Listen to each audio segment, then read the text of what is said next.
Okolie sliačských kúpeľov ponúka množstvo kultúrnych a historických pamätihodností.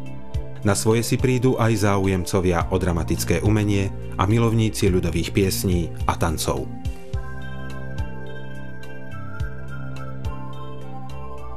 V samotnom meste Sliač sú okrem kúpeľného areálu aj ďalšie miesta, ktoré sa oplatí navštíviť. Napríklad kostol svätého Mikuláša, o ktorom existujú záznamy už z roku 1263. Viackrát bol prestavaný, no napriek tomu sa tu zachovali niektoré pôvodné gotické prvky. V tesnej blízkosti kostola je zvonica s 5 zvonmi, z dielní moravských a slovenských zvonárov.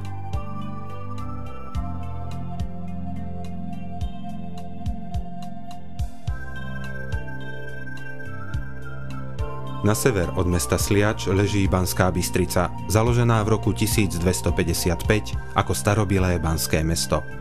Historické jadro je chránenou pamiatkovou rezerváciou. Táto metropola stredného Slovenska ponúka celý rad zaujímavostí a pamiatok.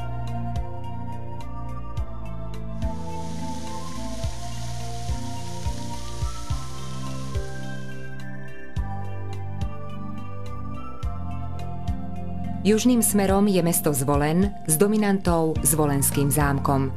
V 14. storočí ho dal postaviť uhorský kráľ Ľudovít I. ako svoje poľovnícke sídlo. Z barokových úprav na zámku je zaujímavá najmä kráľovská sieň, ktorá dostala začiatkom 18. storočia kazetový strop. V 78 poliach sú umiestnené portréty rímskych a habsburských cisárov. Tradične v letných mesiacoch sa konajú na nádvorí zámku zámocké hry zvolenské, na ktorých sa predstavujú popredné slovenské divadlá.